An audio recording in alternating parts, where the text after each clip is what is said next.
مشاهدي الأفاضل، طيب الله أوقاتكم أينما كنتم بكل خير. أحييكم وأقدم نشرة أخبار المساء وأستهلها بالعناوين.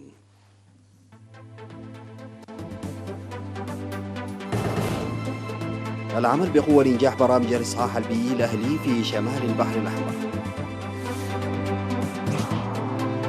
نمو جيد للمزارع في صنعاء. أبحاث زراعية لتكاثر بذور محسنة في مديرية حقات. بومبيو يحذر إيران من انتهاك الحظر الأممي على الأسلحة. طالبان تتهم واشنطن بانتهاك اتفاق السلام. وفوز مرشح حزب موراليس في بوليفيا بالانتخابات الرئاسية. السلام عليكم ورحمة الله. في إطار الأعمال الدؤوبة الجارية لإنجاح برامج الإصحاح البيئي عبر قاعدة جماهيرية، أوضح بأن إقليم شمال البحر الأحمر سيعمل بتنظيم قوي لإنجاح أنشطة جماعية فعالة تهدف إلى الحد من الأمراض المعدية وضمان الصحة المجتمعية. وأوضحت حاكم الإقليم السيدة أسمرة أبرهة في اللقاء الذي أجرته مع مدراء مديريات أفعبت ونقفة وقرورة بالإضافة إلى خبراء الصحة والمؤسسات الحكومية الأخرى بأن ضمان الصحة البيئية ركيزة أساسية للصحة العامة، مذكرة منحها أولوية الأولويات داعية في الوقت ذاته للعمل المنسق. وذكرت السيدة أسمرت ارتفاع وعي المجتمع المدني الذي أدى إلى تحقيق نجاحات ملموسة في المناطق التي نفذت برنامج الإصحاح البيئي عبر قاعدة جماهيرية، وانخفاض الأمراض المعدية خاصة الأمراض الخريفية، وكذلك نسبة وفيات الأطفال حسب إفادة التقارير الصحية. وأشار المدير العام للخدمات الصحية في الإقليم السيد رزان في السها إلى أهمية المشاركة العامة لإنجاح المهام الجارية لتفعيل النظافة البيئية، داعيا المؤسسات المعنية لتعزيز التنسيق فيما بينها لتقوية تلك البرامج. أوضح مزارعو مديرية صنعاء أن مزارعهم في وضع جيد بفضل الاستعدادات المسبقة التي قاموا بها وغزارة الأمطار. وأشار المزارعون إلى شح الأمطار في موسم الربيع هذه السنة، لكن الأمطار الصيفية التي بدأت منذ نهاية شهر يوليو وحتى نهاية شهر أغسطس باستمرار جعلت المزارع تنمو جيدا. وذكر المزارعون مواصلة جهودهم حتى الحصاد وجمع المحصول، منادين لاستمرار الدعم الذي يحصلون عليه من قوات الدفاع وعمال المؤسسات الحكومية والطلاب. وأكد المزارعون التوسع لاستخدام البذور المحسنة العام القادم لتعرفهم على أهميتها وفوائدها. وأوضح خبير تنمية النباتات في مديرية صنعاء السيد عقباي مبرهتوم إن بذور القمح المحسنة التي وزعت بمستويات محدودة أثبتت نجاحها. وتم زراعة الذرة والبقوليات في مديرية صنعاء.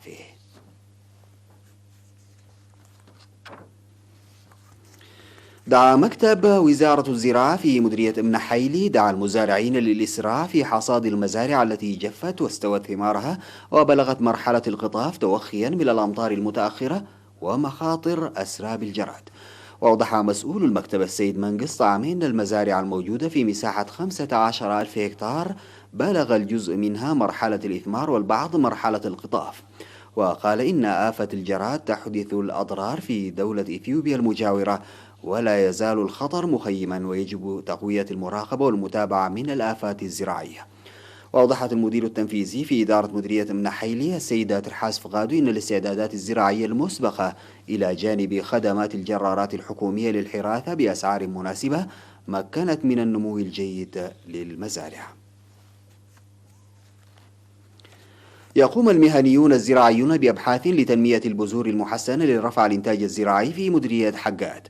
وأوضح مسؤول الأبحاث الزراعية في حقات السيد صلاح الدين إسماعيل إن البذور المحسنة تنمو في وقت قصير وتقدم محصول وفير وتتحمل الأمراض.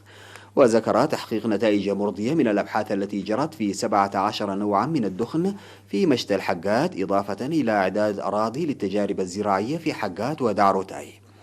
وقال إن تخصيب التربة وتمهيد الأراضي الزراعية وحفظ المياه وحماية التربة والتنويع الزراعي من الأعمال المساهمة في رفع الإنتاج الزراعي، داعيا المزارعين لعدم استخدام البذور عبر غير المعروف مصدرها وجودتها. فاز وتأسس مشتى الحقات للأبحاث الزراعية في عام 2000. قام السكان بصيانة طريق عرزة زباندبري البالغ طوله 32 كيلومترا بالنفير الشعبي.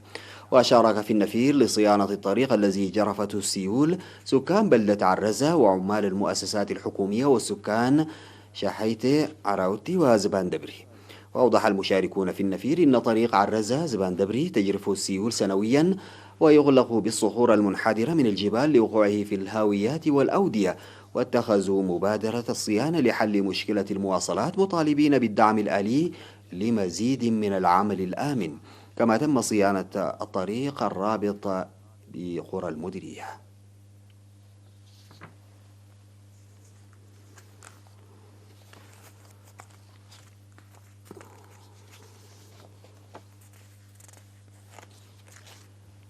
بعد الفاصل سادتي نواصل الأخبار.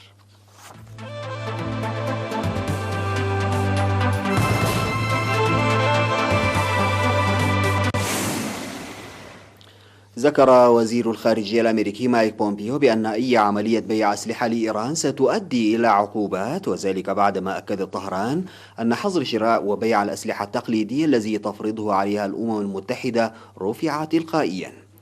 وجاء في بيان لوزارة الخارجية الإيرانية نشره الوزير محمد جواد ظريف عبر تويتر أن كل القيود على نقل الأسلحة والنشاطات المرتبطة بذلك والخدمات المالية من جمهورية إيران الإسلامية وإليها، وكل المحظورات المفروضة على عدد من المواطنين الإيرانيين والمسؤولين العسكريين تم إنهاؤها بشكل تلقائي. وكان تاريخ 18 من أكتوبر 2020 محددا لرفع الحظر بموجب الاتفاق النووي الذي أبرمته إيران عام 2015 مع القوى الكبرى، والذي وضع إطاره القانوني قرار مجلس الأمن 2231. وسعت الولايات المتحدة التي انسحبت أحاديا من الاتفاق عام 2018 وعادت فرض عقوبات اقتصادية صارمة على الجمهورية الإسلامية سعت إلى تمديد هذا الحظر، إلا أن ذلك لقي معارضة الغالبية العظمى من أعضاء مجلس الأمن. اتهمت حركة طالبان الأفغانية القوات الأمريكية المتمركزة في أفغانستان بخرق متكرر لاتفاق السلام الموقع بين الجانبين في فبراير الماضي، محذرة من أن واشنطن يجب أن تتحمل مسؤولية أعمال العنف اللاحقة.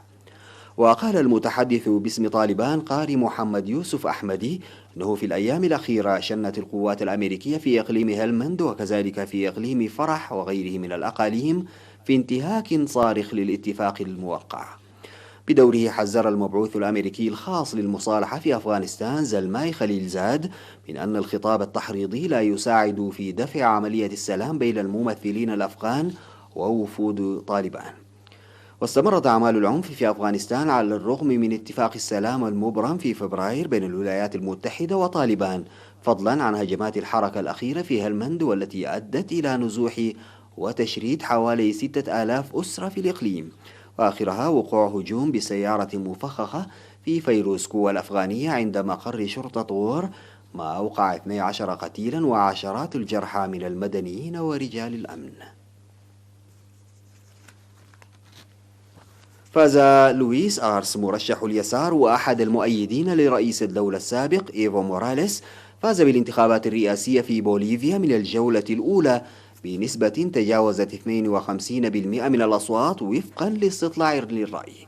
وبحسب الاستطلاع تقدم وزير الاقتصاد السابق بأكثر من 20 نقطة على منافسه الرئيسي الوسطي كارلوس ميسا الذي تحصل على 31.5% من الأصوات. فوز لويس أدريس المحتمل يضمن عودة الحركة نحو الاشتراكية ماس إلى السلطة بعد استقالة إيفو موراليس في نوفمبر 2019 عقب اتهامه من قبل المعارضة بتزوير الانتخابات.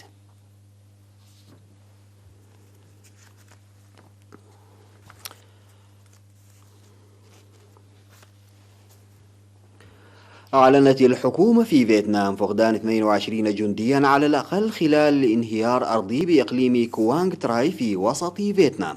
وأوضحت الحكومة أن الانهيار الأرضي ضرب ثغنات في وحدة تابعة للمنطقة العسكرية الرابعة بالجيش، وذلك بعد أيام من مقتل 13 معظمهم جنود في انهيار أرضي آخر بإقليم ثواثين هيو.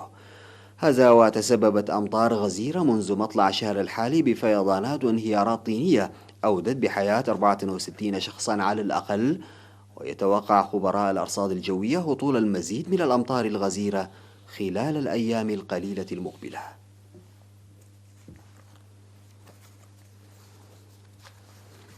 انتهت نشرة أخبار المساء، قدمتها لحضراتكم من الفضائية الإريترية. شكرا لمتابعتكم، السلام عليكم ورحمة الله تعالى وبركاته.